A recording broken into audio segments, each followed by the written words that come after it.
rumah sakit itu, rumah sakit mengajukan berkas klaim seperti SEP dan lain-lain.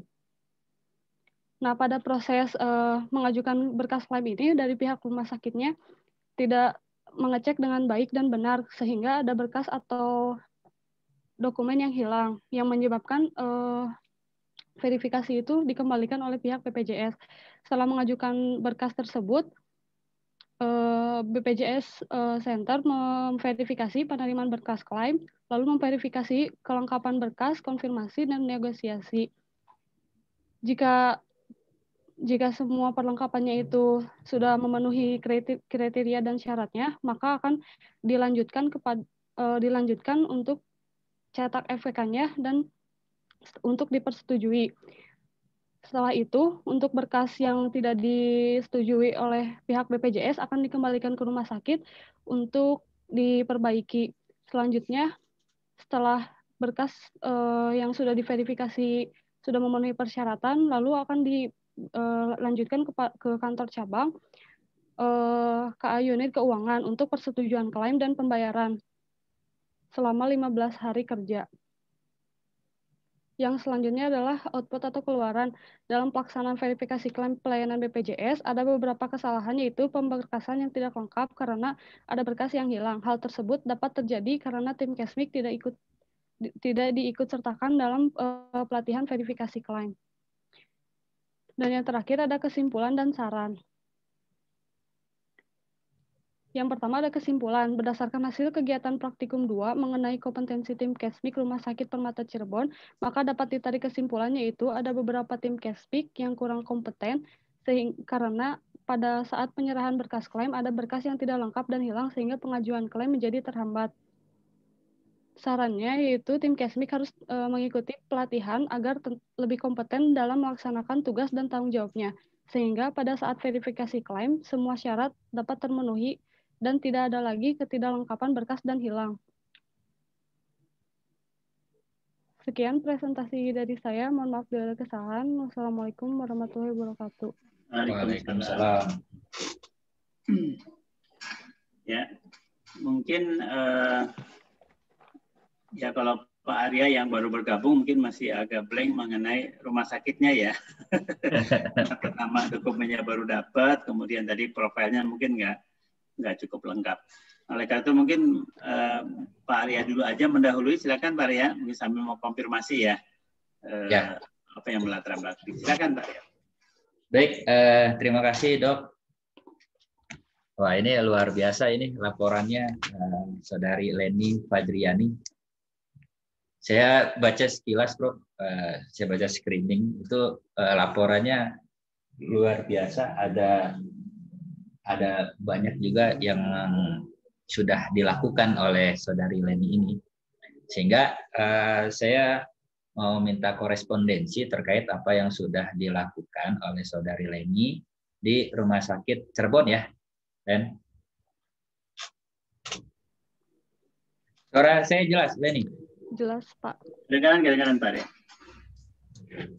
Ya, Saudari Leni, tadi di target utama dari sebuah praktikum itu kan kita adalah ingin mengetahui gambaran besar apa yang sudah dilakukan di rumah sakit itu. Kemudian diharapkan kita mampu menemukan permasalahan-permasalahan yang dihadapi rumah sakit tersebut. Nah, gitu ya.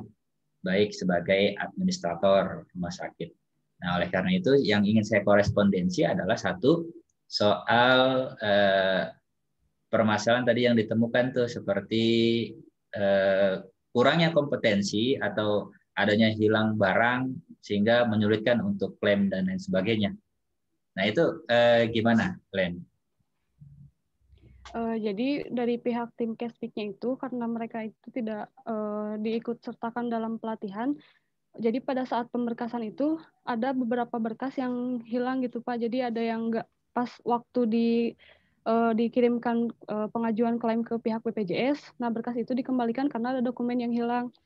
Seperti itu Pak. Dokumen yang hilangnya itu bisa berbentuk seperti berkas pendukung bagi persyaratan yang pembayaran klaimnya di ruang inasi bisnis yang diperlukan tambahan pendukung seperti protokol terapi dan regimen atau obat khusus, terus resep alat kesehatan dan tanda terima alat bantu kesehatan. Ya, kemudian saya ingin korespondensi soal bagaimana prosedur klaim vaskes di rumah sakit ini. Gimana, Len? Nah, untuk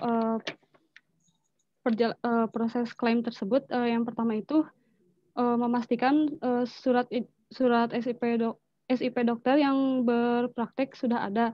Lalu pastikan peserta aktif dan SIP dibuat saat datang. Lalu pastikan resume medis terisi lengkap dari ID pasien sampai dengan tanda tangan DPJP dan bukti pemeriksaan penunjang. Setelah itu pastikan billing obat dan billing pembayaran tercatat dengan benar. Lalu verifikator Ranap dan Rajal masing-masing layanan harus memastikan berkas lengkap dan sudah tersusun. Selanjutnya, semua berkas yang telah tersusun diserahkan ke rekam medis untuk dikoding dan diinput ke sistem Inasi Bici sampai keluar TXT klaim dimasukkan verifikasi oleh petugas BPJS dan dibuat BA klaim. BA klaim ini dibawa ke BPJS untuk dilakukan pencairan klaim oleh bagian keuangan.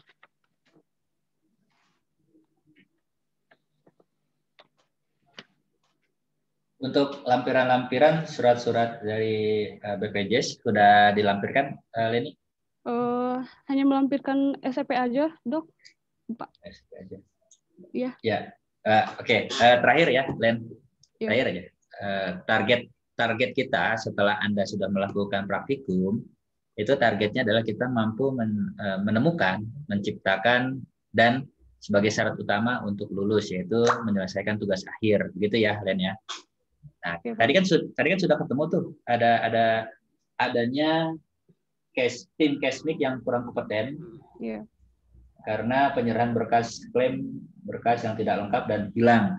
Nah, berarti di situ ada permasalahan utama tuh di sana. Nah, itu bisa dijadikan landasan untuk mengajukan tugas akhir saudari Leni Fadriani. Begitu ya, Len ya? Iya, Pak. Atau ada masalah yang lebih pelik soal administrasi di rumah sakit itu. Mungkin nanti bisa ditemukan saudari Leni. Ya, baik, Pak. Baik, begitu saja Dr. Budi, monggo dipersilakan. Terima kasih, Pak.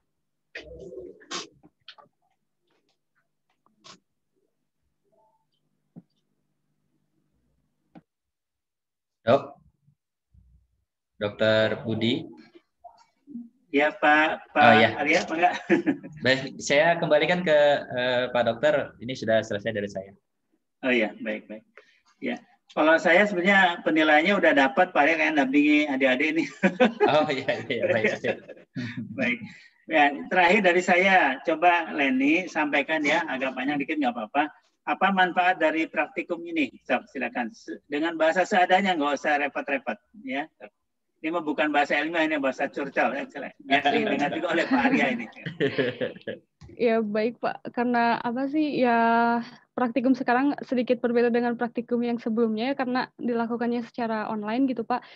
Jadi memang materi yang kita dapatkan itu sangat banyak sekali dari pihak providernya, dan mungkin manfaatnya untuk saya sendiri, saya jadi karena dalam situasi yang seperti sekarang gitu, saya jadi punya pengalaman baru gitu karena melaksanakan praktikumnya secara online gitu, Pak. Dan alhamdulillah materi yang saya dapatkan juga sangat banyak sekali, dan saya juga bisa melihat langsung juga nanti kalau misalkan main-main ke rumah sakit gitu, Pak.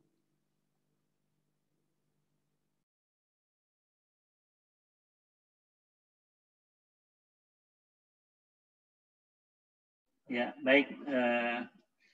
Jadi intinya sih walaupun dengan segala kekurangannya, Leni masih merasakan manfaatnya ya. Itu yang penting ya. Jadi karena itu yang penting, karena kalau masih merasakan manfaatnya, kekurangan yang dirasakan itu jadi tantangan untuk mencari dari berbagai sumber lain ya. Ini hanya sarana saja untuk pembelajaran ya. Iya, Dok. Oke, alhamdulillah kalau gitu. Ya, Pak terima Arya kasih, cukup Dok. ya dengan Leni ya. Ya. Baik, cukup, terima kasih Dok. ya Leni. Selanjutnya Febi. Tadi yang minta Febi nomor 2 katanya. Mangga, silakan Febi. Iya, Dok. Teh Leni, maaf bisa share screen?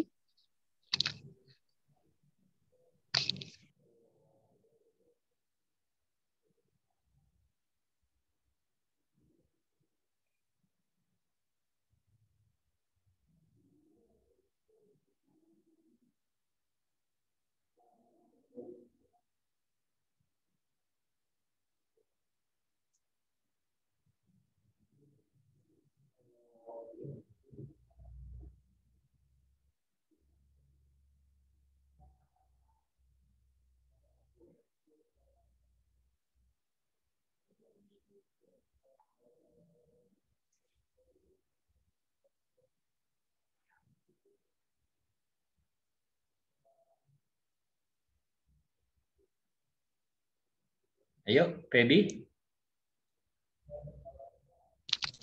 Lagi di share screen, Dok, sama Teh Leni.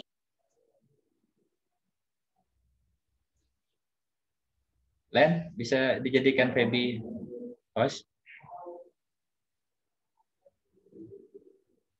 Sebentar, Pak.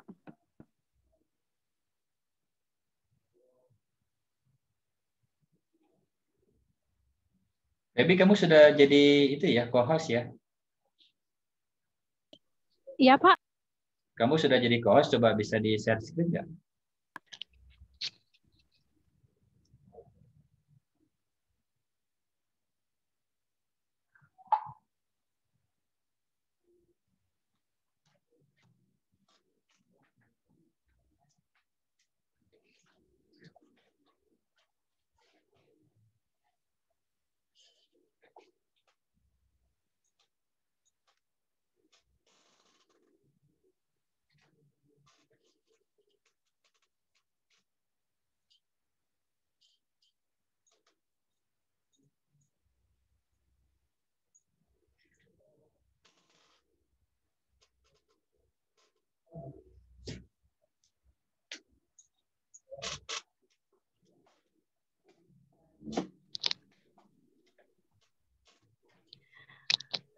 Assalamualaikum warahmatullahi wabarakatuh. Waalaikumsalam. Saya di sini akan memaparkan hasil dari kegiatan praktikum 2 yang dilakukan secara daring. Nama saya Febi Febrianti, NPM MR 1800437.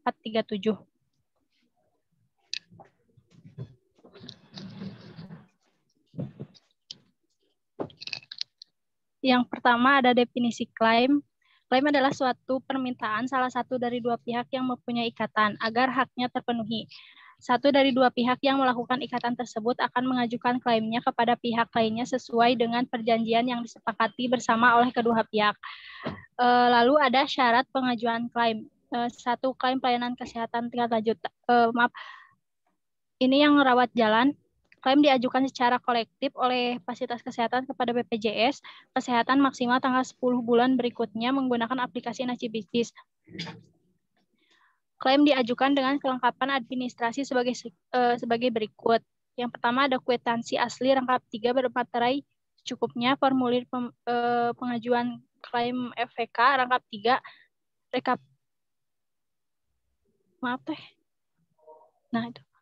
rekapitulasi pelayanan, berkas pendukung masing-masing pasien, ada SEP, surat eligibilitas peserta, resume medis atau laporan status pasien, bukti pelayanan lainnya. Lalu ada perjalanan klaim. Yang pertama, pastikan SIP dokter yang berpraktek sudah ada. Yang kedua, pastikan peserta aktif dan SEP dibuat saat datang. Yang ketiga, pastikan resume medis terisi lengkap dari ID pasien sampai dengan tanda tangan dokter penanggung jawab pasien dan bukti pemeriksaan penunjang. Lalu ada pastikan billing, obat, dan billing pelayanan tercatat dengan benar. Penanggung jawab admin verifikator rawat jalan harus memastikan berkas lengkap dan tersusun. Semua berkas yang telah tersusun diserahkan ke rekamedik untuk dikoding dan diinput ke sistem NaCBIS sampai keluar teks klaim. dilakukan verifikasi oleh petugas BPJS dan dibuat BA claim. Yang terakhir ada BA claim dibawa ke BPJS untuk dilakukan pencairan klaim oleh bagian keuangan.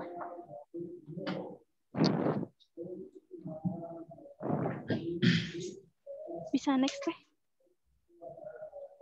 Lalu ada proses verifikasi dilakukan melalui beberapa tahap, yaitu pemeriksaan berkas, yaitu pemeriksaan meliputi kelengkapan berkas, isian dalam berkas, dan biaya yang diajukan. Hal-hal yang harus diperhatikan, surat eligibilitas peserta, dilegalisasi petugas BPJS Kesehatan, nomor SEP, identitas yang tertera di SEP, ada nomor kartu, nama, tanggal lahir, nomor MR, poli tujuan, atau ruang perawatan. Bandingkan data di SEP, lembar kerja, dan berkas pendukung. Data di SEP harus sama dengan data di lembar kerja dan data berkas pendukung. Pastikan untuk rawat jalan melampirkan bukti pelayanan yang mencantumkan diagnosa dan prosedur serta ditandatangani oleh DPJP. Resume medis ada nomor medical record dan identitas pasien, ada nama, tanggal lahir, dan lain-lain. Ada tanggal pelayanan, tanggal masuk, dan tanggal pulang untuk pasien rawat inap. Ada diagnosa primer, diagnosa sekunder, dan prosedur tindakan. Dokter penanggung jawab pasien, DPJP, nama jelas, dan tanda tangan.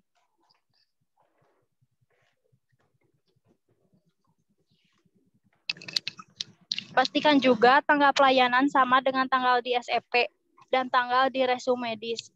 Nomor kedua, identitas di resume medis sama dengan identitas di SEP. Diagnosa yang dituliskan DPJP dalam resume medis sesuai dengan coding yang ditentukan koder pada aplikasi NaCiPicis. Prosedur atau tindakan yang dilakukan sesuai dengan diagnosa primer, diagnosa sekunder. Pemeriksaan kode diagnosa pasien prosedur yang dilakukan.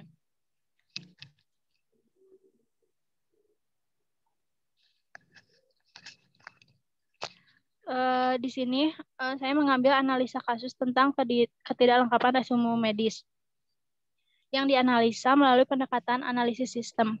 Yang pertama ada input, resume medis tidak lengkap karena dokter lupa untuk mengisi resume medis, tetapi jika dokter lupa untuk melengkapi resume medis, maka dokter bisa dibantu oleh bagian pelayanan lain seperti petugas pendaftaran, petugas rekam medik, dan coding. Yang kedua ada proses. Prosesnya yaitu proses yang mengakibatkan resume medis tidak lengkap. Yang pertama, saat pengisian data oleh petugas kurang teliti dalam mengisi data pasien.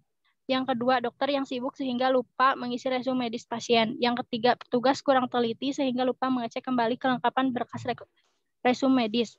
Yang keempat, kepadatan aktivitas DPJP terhadap pasien lain sehingga lupa mengisi tindakan yang dilakukan. Lalu ada output resume medis yang tidak lengkap berupa data identitas pasien, yaitu kadang yang tidak lengkapnya ada nama lengkap pasien, ada jenis kelamin pasien tidak diisi, tidak ada tanda tangan dokter dan nama dokter yang bertanggung jawab, lalu tidak ada diagnosa utama pasien.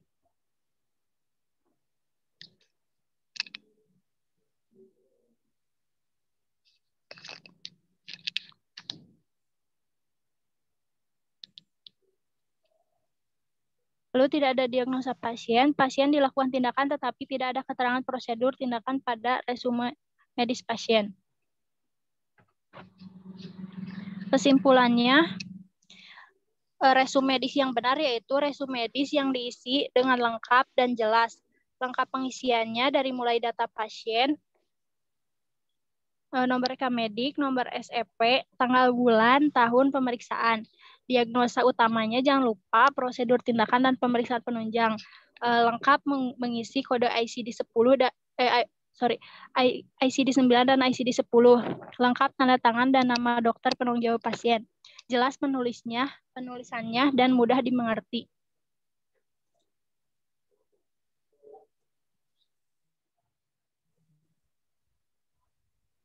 Sarannya agar kesalahan tidak terulang, terdapat beberapa saran dari penulis. Petugas melakukan cross-check terlebih dahulu untuk memastikan bahwa resume medis sudah lengkap mulai dari data pasien, nomor rekam medik, nomor SEP, tanggal bulan tahun pemeriksaan, diagnosa utama, prosedur tindakan, dan pemeriksaan penunjang. Lengkap mengisi kode ICD-9 dan ICD-10, lengkap tanda tangan dan nama dokter penanggung jawab. Lalu dokter mengecek kembali resume medis pasien. Sekian presentasi dari saya. Mohon maaf bila ada kesalahan. Wassalamualaikum warahmatullahi wabarakatuh. Waalaikumsalam.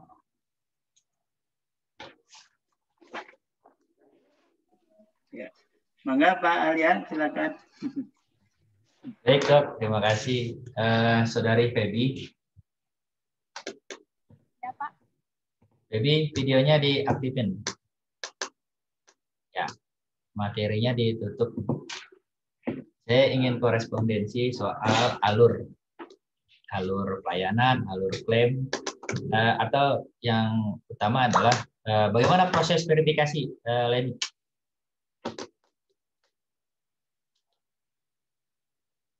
Leni, Feby.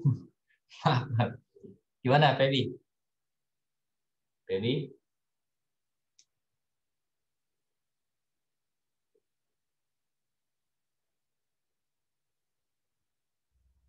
Saya hitung sampai 5. Kalau tidak ada jawaban berarti Feby tidak bisa menjawab ya.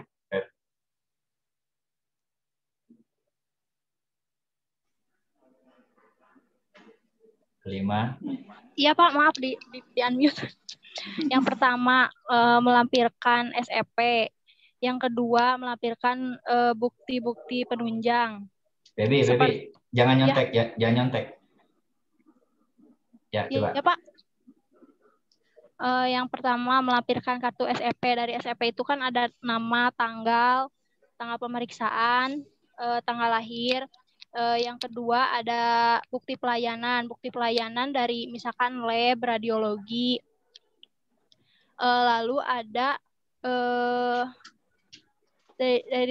ada resume medis pasien. Resume medis pasien ada dokter tanda tangan dan nama dokter penanggung jawab. Lalu ada resume medis pasien kelengkapannya dari nama, tanggal lahir, tanggal pemeriksaan, diagnosa utama, diagnosa sekunder, kode ICD-9 dan ICD-10. Perlu tanda tangan nggak? Ya, tanda tangan dokter penanggung jawab pasien. Oke. Ya. Dengan nama jelas. Nama jelas ya. Tanggal bulan ada nggak? Ya. Ada tanggal bulan tahun pemeriksaan. Ya, tanggal bulan tahun pemeriksaan. Ya, terakhir Pep, terakhir. Jadi temuan masalah yang ada di rumah sakit ini apa, Pep? Berkas resume medis pasien yang tidak lengkap. Bisa jadi karena dokter lupa atau petugas tidak meng-cross check terlebih dahulu. Jadi saat diklaimkan ada berkas yang ada resume medis yang tidak diisi. Oke, solusinya gimana? Solusinya yaitu dokter mengecek kembali. Lalu tidak hanya dokter, petugas pendaftaran, bagian rekamedik dan coding mengecek kembali apa saja data yang kurang. Lalu bisa kembali lagi, misal kalau tanda tangannya yang kurang bisa kembali lagi ke dokternya, atau misal kalau namanya yang tidak lengkap itu bisa diisi sama bagian pendaftaran sama bagian rekamedik atau coding. Kalau nama, tanggal lahir. Tapi kalau misalkan tindakan atau diagnosa utama atau diagnosa sekunder itu bisa langsung ke dokter. Sarannya harus cross check. Caranya harus cross check ya. Ya, baik. Begitu saja, dokter. Ya. Saya kembalikan kepada dokter. Ya, terima kasih Pak Arya. Feby, gimana Feby? Ya, udah. Jangan di-unmute Feby. Ya, baik. Ya, sekarang kesan Feby dengan praktikum yang sudah berlangsung gimana? Pesan kesannya mungkin tidak kondusif ya dok ya, karena karena kalau lewat Zoom itu kayak kuliah biasa gitu, sedangkan yang kalau di Zoom itu ya sudah semua dipelajari di mata kuliah yang biasanya gitu. Beda sama praktek, kalau praktek kita langsung gitu kan. Mungkin itu dok. Ya baik. Ya baik. Ya, jadi saya kira nggak jauh gini. Jadi kalau disebut bermanfaat tetap ada manfaat ya, karena ada share ilmu. tetapi kita juga perlu dengan situasi yang ada tuh perlu juga berinovasi. Nah, kalau mahasiswa itu kan inovasinya dalam rangka belajar ya. Sumber pembelajaran itu banyak, tidak harus kita onsite karena banyak juga sebuah cerita itu berdasarkan riset dari textbook maupun dari jurnal maupun dari apapun ya. Jadi saya tetap berharap Feby tetap mengambil hikmahnya dengan tetap belajar gitu ya. Nah, ini pembelajaran yang sekarang ini jadi memori aja, tapi ke depan lebih belajar lagi ya, banyak membaca, banyak inilah, banyak sekali sumber belajar soalnya ya. Ngeklik YouTube aja kalau nggak cari hiburan kan banyak juga ilmunya di situ ya. Itu ya Feby ya. Oke, baik, terima kasih ya. Baik, untuk Feby cukup ya. Baik. Selanjutnya yang terakhir dari apa tadi? Hasya ya. Hasya udah siap? Siap dok, insya Allah. Ya, baik. Silakan Hasya.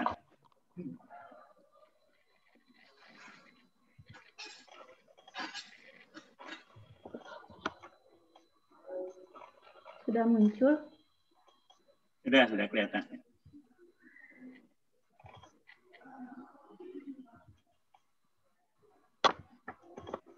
Di kuliah. Bismillahirrahmanirrahim. Assalamualaikum warahmatullahi wabarakatuh. Waalaikumsalam. Saya Hasya Salsabila dari Administrasi Rumah Sakit 18 NPM MR 1800439 akan memaparkan presentasi mengenai praktikum 2 di Prodi AS ini. Jadi di praktikum ini Hasya lebih membahas yang akan dibahas di sini tuh kesalahan penginputan data berkas oleh coder untuk diajukan klaim kepada BPJS. Apa itu pengkodingan rekam medis? Proses pengkodingan rekam medis adalah proses mengkode penyakit, operasi, dan sebab kematian sesuai dengan ICD-9 sehingga berguna dalam penentuan tren penyakit terbanyak dan dapat digunakan untuk perencanaan tetap obat. Coder atau orang yang melakukan kegiatan coding memiliki tugas pokok sebagai berikut. Pertama, mencatat dan meneliti kode penyakit dari diagnosis atau tindakan medis yang ditulis dokter. Kedua, mencatat hasil pelayanan ke dalam formulir indeks penyakit, indeks operasi, atau tindakan medis sesuai dengan ketentuan mencatat indeks. Ketiga, menyimpan indeks tersebut sesuai dengan ketentuan menyimpan indeks. Yang terakhir, membuat laporan penyakit atau morbiditas dan laporan kematian atau mortalitas berdasarkan indeks penyakit, indeks operasi, dan indeks sebab kematian. Nah, ini hasil kegiatannya.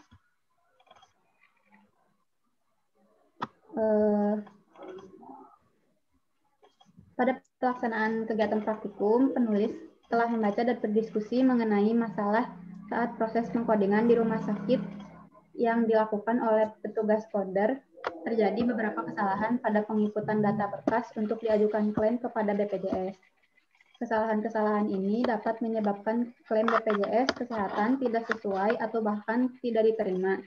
Dengan ketidaksesuaian ini, penjaminan biaya dapat berkurang dari seharusnya, sehingga rumah sakit dapat mengalami kerugian.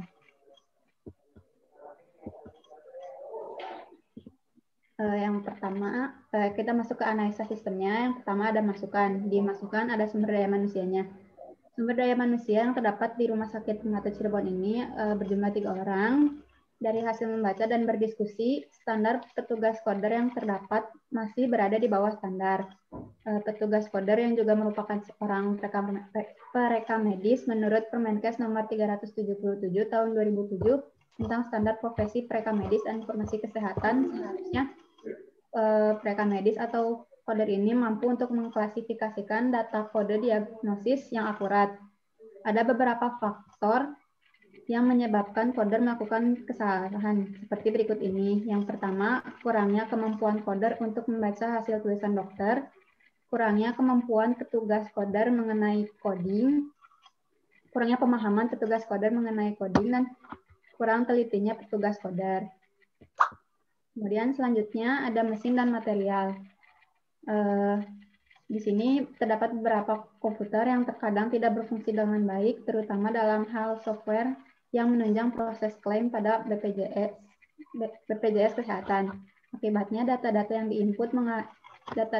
diinput mengalami kesalahan dan ketidaksesuaian. Selanjutnya dana pembiayaan yang kurang dari rumah sakit terhadap kembalian dan perawatan mesin, terutama dalam perawatan mesin dan material, menyebabkan kendala dalam proses pengkodingan. Yang terakhir ada metode yang dilakukan dalam pengkodingan sudah berupa komputerisasi, meskipun data rekam medis masih dalam cara manual, yaitu berupa kertas. Penggunaan resume medis yang masih dalam kertas membuat petugas kurang memahami tulisan DPJP, terutama isi dari diagnosis yang telah dibuat. Selanjutnya ada proses. Di sini ada prosedur klaim pelayanan kesehatan. Prosedur umumnya pertama, pengajuan klaim oleh Vaskes. Nah, di sini pihak fasilitas kesehatan mengajukan klaim kepada BPJS. Terus BPJS-nya memverifikasi jika pihak BPJS menyetujui permohonan klaim yang diajukan, maka dana dapat dicairkan. Kemudian pembayaran klaim oleh BPJS kepada Vaskes. Namun yang sebenarnya terjadi di sini setelah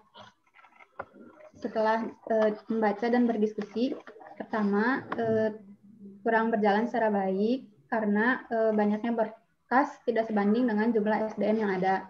Kemudian SDM juga atau petugasnya masih kurang memenuhi standar dan petugas kurang mengikuti pelatihan sehingga pemahaman terhadap pengkodingannya masih kurang.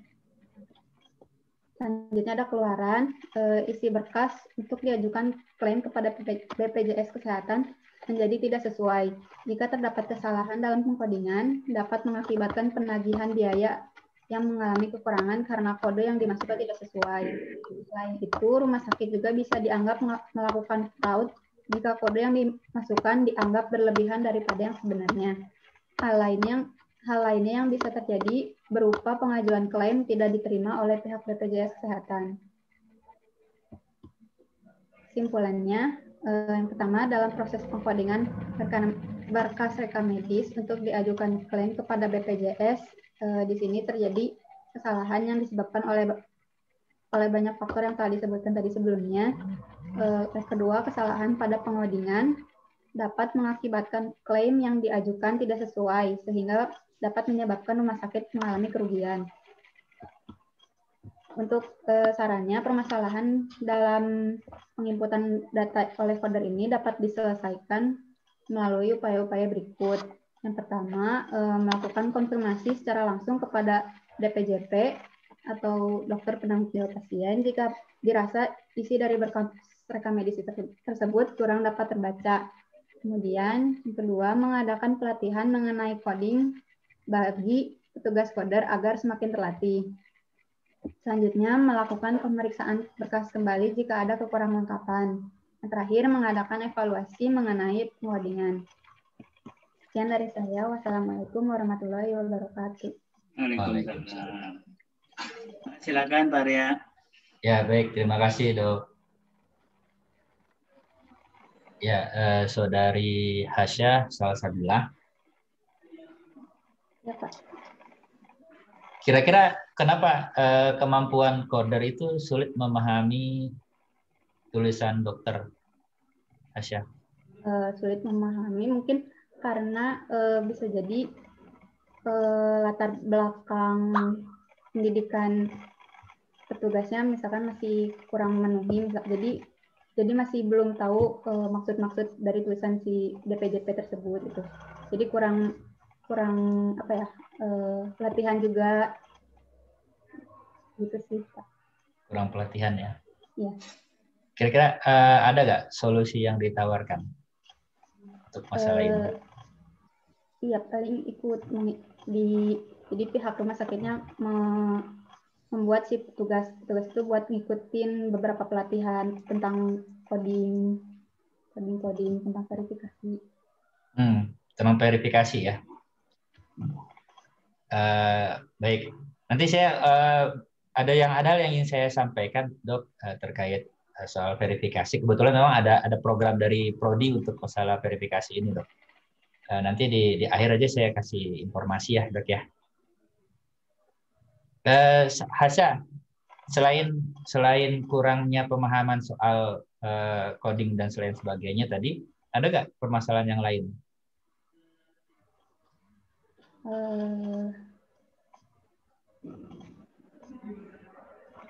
Sebentar Pak. Ada nggak? Gimana pertanyaannya? Selain permasalahan yang dihadapi oleh coder tadi, ada hal lain nggak? Kalau menurut saya sih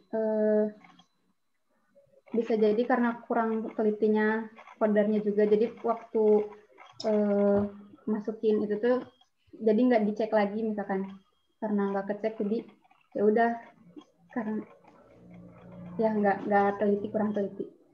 Baik. Ya begitu saja, Dr. Budi, saya kembalikan. Ya. Baik, terima kasih Pak Arya.